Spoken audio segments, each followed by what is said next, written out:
Desde o primeiro dia de mandato até agora, a presidente Dilma Rousseff recebeu mais de 74 mil cartas e 3.200 presentes. Eles foram enviados por críticos e admiradores. No Palácio do Planalto existe uma equipe de 30 pessoas para realizar a triagem do que chega endereçado a Dilma. Há casos de pessoas extremamente assíduas em querer manter contato com a presidente.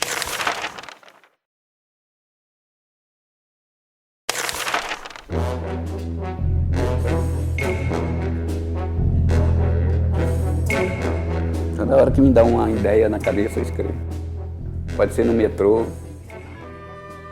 Quando foi a primeira vez? Foi quando eu vi os trabalhadores assim, pedindo para passar na roleta, que não tinha dinheiro para pagar a passagem. Que às vezes ele gastava tomando cachaça, quando chegar na segunda para ir trabalhar. Ele não tinha dinheiro. Aí eu tive a ideia, por que não fazia o Vale Transporte? Isso foi quando? Em 84.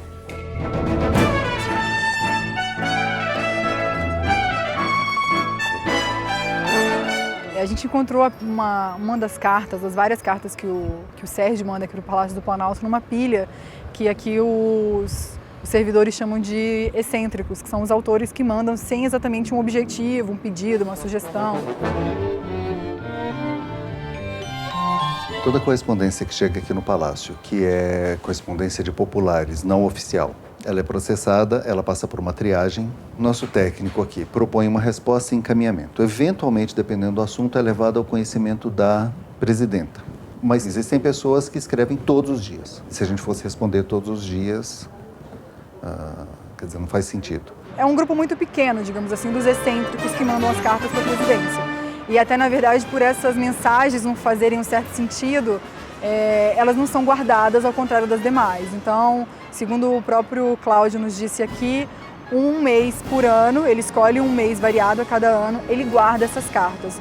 As demais cartas excêntricas que eles recebem ao longo do ano, eles jogam fora. O Datafolha realizou uma nova pesquisa para medir a popularidade da presidente Dilma. A presidente tem a melhor avaliação para um segundo ano de mandato na série histórica do Datafolha. Mauro Paulino, quais são os números?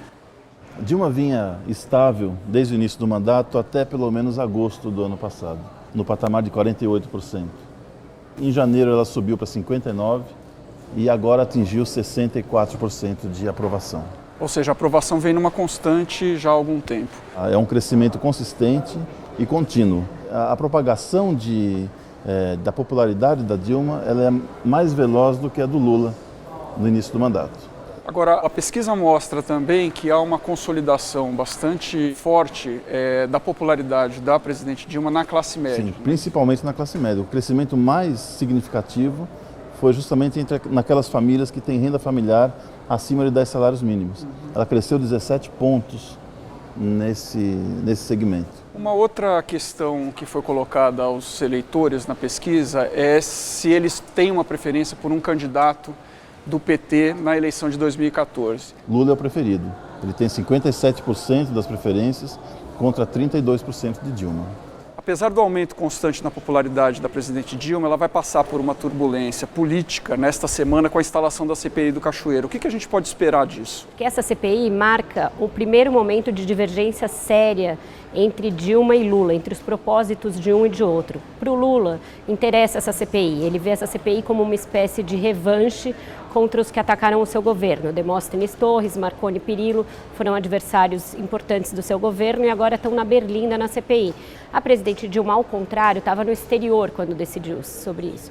E ela não gostaria, nenhum governo gosta de CPI, não é bom para nenhum governo. Embora o seu governo não seja central na CPI, ele pode ser atingido, porque uma das principais empreiteiras que tem contratos com o governo, a Delta Construções, está no âmago dessa CPI. Ela tinha negócios com Cachoeira, tem investigações sobre triangulações de obras. Várias obras do PAC também. Muitas obras do PAC, é a construtora que mais tem contratos do PAC. E além do que, outros aliados podem ir parar no banco da CPI depondo. Enfim, é uma turbulência no momento em que o governo não precisava disso e às vésperas da eleição.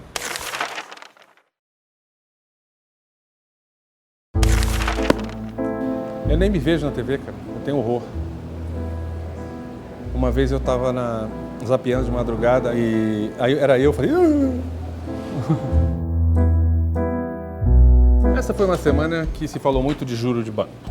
Mas é bom lembrar outra coisa ruim de banco: serviço. Vou contar uma historinha. Semana passada eu tive que renovar minha carteira de motorista.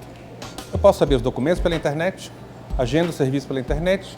Cheguei lá, fui atendido no total em 38 minutos. 2 dias depois, tirei minha carteira de motorista novinha, sem fila, sem problema. Na mesma semana, eu tive que fazer uma operação de depósito numa conta no exterior para pagar um custo no exterior. O banco não sabia quais eram os documentos. 2 dias depois, eles ainda estavam se perguntando para eles mesmos quais eram os documentos. Uma semana depois de algum escândalo, eu consegui fazer a operação. Há uma taxa de câmbio que era mais cara do que a do doleiro da esquina e, depois de muita confusão, era mais fácil fazer uma letra de câmbio na feira de Cambrai, na França medieval. Não importa se o serviço se chama Personnalité, Bonjour ou Prime, ou esses nomes ridículos de tão checas, o serviço é no máximo meia boca e o cidadão não tem proteção de uma agência reguladora. Agora, juro é ruim também? É também. O governo está lidando com isso? Tá, de uma maneira pontual. Do mesmo modo, ele não tem uma abordagem dita estrutural para resolver o problema, mas pelo menos botou os bancos para se mexerem. Eles recuaram depois daquela esnobada que eles deram no governo e estão se mexendo, oferecendo algumas taxas de juros mais baixas, especialmente nas áreas em que eles têm mais concorrência. Bom, vai funcionar? Isso vai ter um impacto no crédito bastante grande, de maneira ampla na economia? Não sabemos. Pode ser uma daquelas liquidações de carro em que eles vendem 3 carros baratinhos e os outros 47 pelo preço cheio de tabela. Não se sabe também se os bancos públicos vão ter volume suficiente de empréstimo para empurrar os bancos privados. De qualquer modo, o governo botou um teste na praça, ver se os bancos estavam realmente vivendo num universo de oligopólio, sem concorrência e confortáveis nos seus lucros enormes.